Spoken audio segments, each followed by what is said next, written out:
There is a child inside you who learned very early how to be quiet, how to stay small, how not to need too much. Not because that child was weak, but because that child was wise enough to survive. And today, we're not here to blame that child. We're here to thank them and then gently free them. There is a quiet tension many of us carry that we rarely give ourselves permission to name. It's the tension of knowing that love existed in our childhood, while safety did not. We are often taught that acknowledging this makes us ungrateful, disloyal, or unfair. But the truth is, maturity begins when we allow complexity. Love and harm can coexist. Care and neglect can live in the same house. And naming that reality is not an act of betrayal, it is an act of self-respect. As children, we don't have language for nuance. We don't understand limitations, generational patterns, or emotional immaturity. We only understand how something feels in our body. If our nervous system learned to stay alert, to anticipate moods, to suppress needs to keep peace, that is information. That is the body saying, something here is not safe, even if affection was present. Safety is not the absence of love, it is the presence of consistency, protection, and emotional regulation. Without those, love alone cannot calm a child. Many adults struggle with guilt when they begin this realization. They say, "My parent loved me, so why do I feel this way?"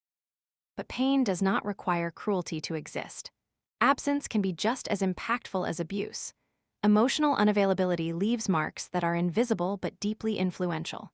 When a child is loved but not protected, they often grow into adults who question their perceptions, minimize their needs, and normalize discomfort in relationships. Allowing these two truths to coexist means releasing black and white thinking. It means stepping outside the false choice between honoring your caregiver and honoring yourself. You can do both. You can acknowledge your parents' effort and still validate the wounds you carry. Healing does not ask you to rewrite history, it asks you to stop erasing yourself from it. When safety is missing, children adapt in remarkable ways. They become hyper-independent, overly responsible, emotionally intuitive, or chronically accommodating. These traits are often praised in adulthood, but they were born from necessity, not choice. Recognizing this is not self-pity, it is clarity. It allows you to see that your coping mechanisms once protected you, but may now be exhausting you. The work of healing begins when you stop asking, "Was it bad enough to count?"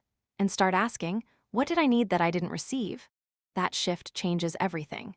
It moves the focus from justification to compassion, from comparison to curiosity. From loyalty to self-abandonment toward loyalty to truth. Two truths can coexist without canceling each other out. Love existed. Pain existed. Neither eliminates the other. And when you allow yourself to hold both, something loosens inside you. The inner conflict begins to settle. You no longer need to defend your feelings or silence your experience. You become grounded in your own reality.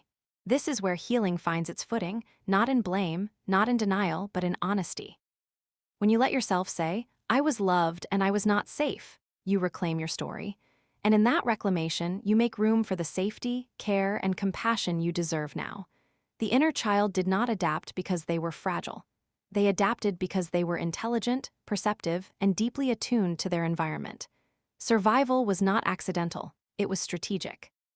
Long before there were mature words to describe boundaries or trauma, the child's nervous system was already collecting data, learning patterns, and making decisions designed to keep connection intact and danger to a minimum. What we often label as weakness in adulthood was, in childhood, wisdom in motion. A child learns quickly what is rewarded and what is punished. They notice which emotions are welcomed and which create tension.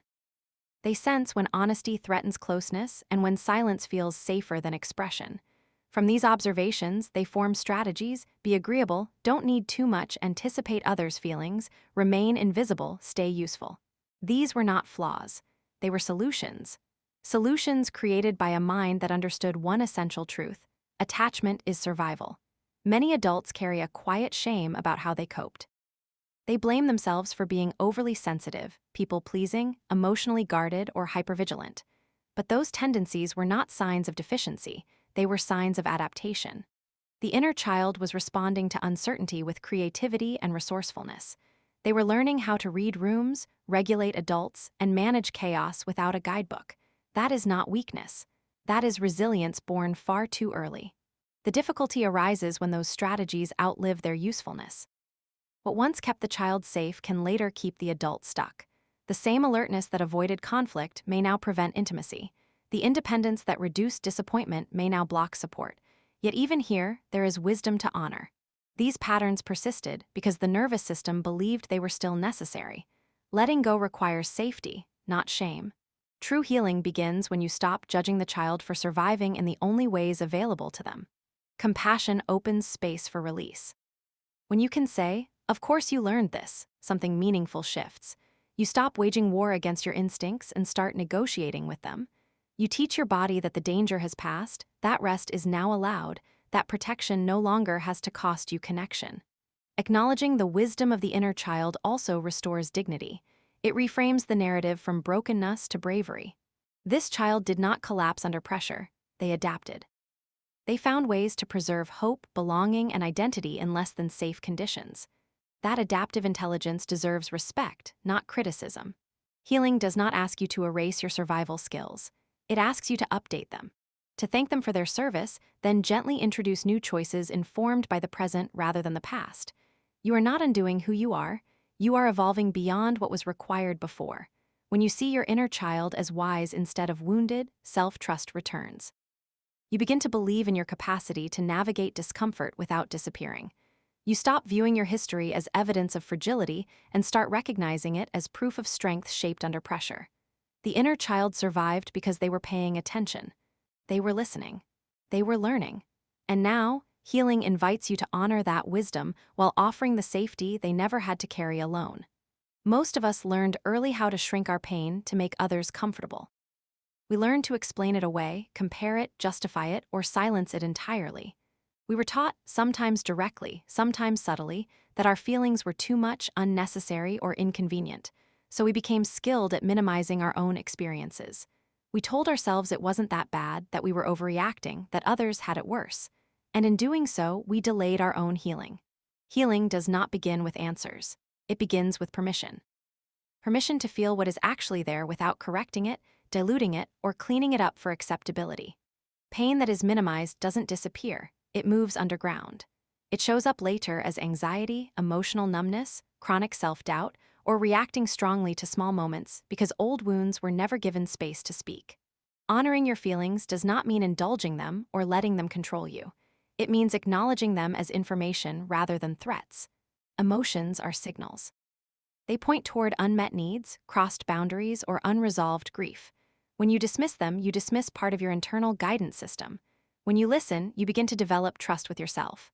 Many people resist this step because honoring pain feels self-centered or disloyal, especially when the harm didn't come from obvious cruelty. If love existed, it can feel wrong to name hurt. But honoring your feelings is not an accusation. It is a recognition. It does not require villains or blame. It only asks that you stop arguing with your own experience. Minimization often comes wrapped in logic. Thoughts like, "They didn't mean it," or "That was a long time ago," or "I should be over this by now." These statements sound mature, but they often function as distance. They protect us from the vulnerability of feeling what was never fully felt. Healing asks something braver, to replace dismissal with curiosity. Instead of asking, "Why am I like this?" you ask, "What happened to me that made this make sense?" When you honor your feelings, you stop treating pain as an inconvenience and start treating it as a messenger.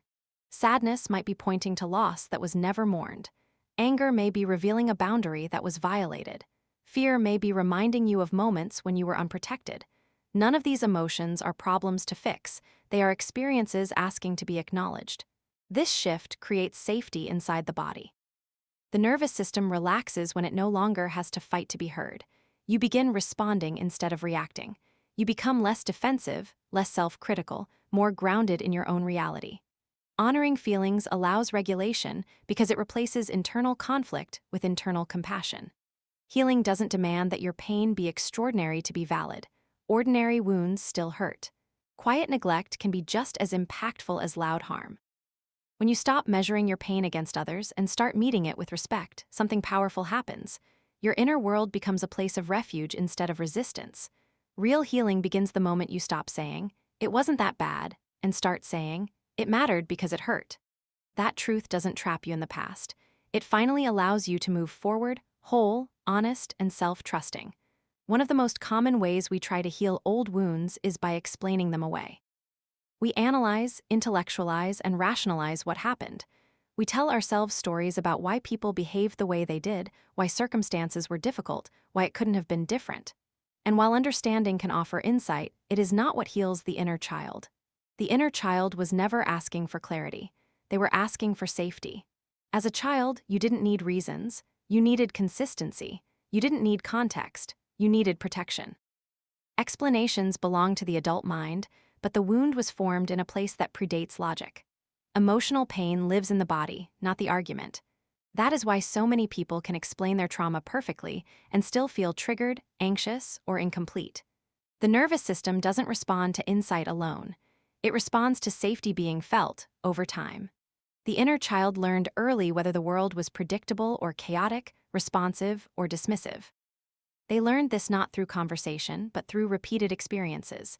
Were emotions met? Was comfort reliable? Was fear attended to or ignored? Those patterns shaped how the body learned to trust or brace.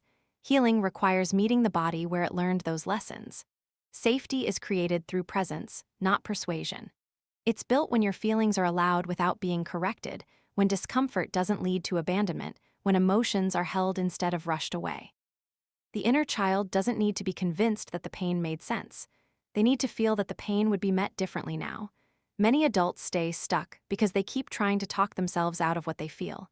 They assume that if they can just understand enough, the hurt will dissolve. But healing is less about knowing and more about relating. It's about changing the internal environment from one of dismissal to one of reassurance. From "this shouldn't bother me" to "I'm here with you." Creating safety within yourself means slowing down when emotions arise instead of overriding them. It means noticing the body's response and responding with gentleness rather than urgency or shame. It means boundaries that protect peace, routines that offer predictability, relationships that don't require self-erasure. These elements teach the nervous system what logic cannot. That threat has passed. Safety also involves learning to trust yourself. For many, the deepest wound is not what happened, but that no one stepped in. Rebuilding trust means becoming the presence that stays. When feelings surface, you don't disappear. You don't scold or minimize. You stay attentive. Over time, that consistency reshapes the inner world. The inner child heals when chaos is replaced with calm, when responsiveness replaces neglect. They relax not because they understand the story, but because the ending has changed. They are no longer alone with their feelings. They are no longer bracing for dismissal. Healing doesn't require perfect insight. It requires repeated experiences of care. When your inner child feels held instead of managed, soothed instead of silenced, the body begins to soften. And in that safety, true healing finally takes root, not as an explanation, but as a felt sense of being protected now.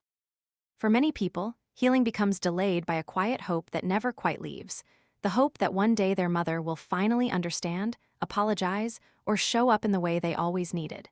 This hope is human. It comes from a child's instinct to seek repair from the source of the wound. But while that hope makes sense, waiting for someone else to change can quietly keep you stuck. Healing begins when you stop placing your future in the hands of a past that may never meet you differently. Choosing yourself does not mean rejecting your mother or denying her humanity. It means releasing the belief that your healing depends on her awareness, remorse, or growth. You can honor her limitations without allowing them to continue defining your inner world. Healing is an inside job, and postponing it while waiting for external validation often prolongs the pain. When we wait for our mother to change, we often stay emotionally tethered to an old role, seeking approval, explanation, or closure. That tether can keep your nervous system in a constant state of anticipation, always scanning for signs of improvement, always bracing for disappointment. Over time, this erodes self-trust. The focus remains on who she was or should have been, rather than on what you need now. Choosing yourself means shifting that focus. It means asking different questions. Not, "Why couldn't she be there for me?" But, "How can I be there for myself now?" Not, "Will she ever see me?" But what do I need to feel seen within my own life? This shift is subtle but powerful. It moves you from external dependence to internal authority. Part of this process involves grief. When you choose yourself, you confront the loss of the mother you hoped for. Not the real person, but the idealized version you kept alive in order to survive. Letting go of that fantasy can hurt deeply, but it also creates space. Space for grounded expectations. Space for honest boundaries. Space for relationships that don't replicate old wounds. Choosing yourself also means redefining loyalty. Many people believe that self-sacrifice is a form of honor. But loyalty that requires chronic self-abandonment is not love, it is harm disguised as devotion. Healthy loyalty includes you.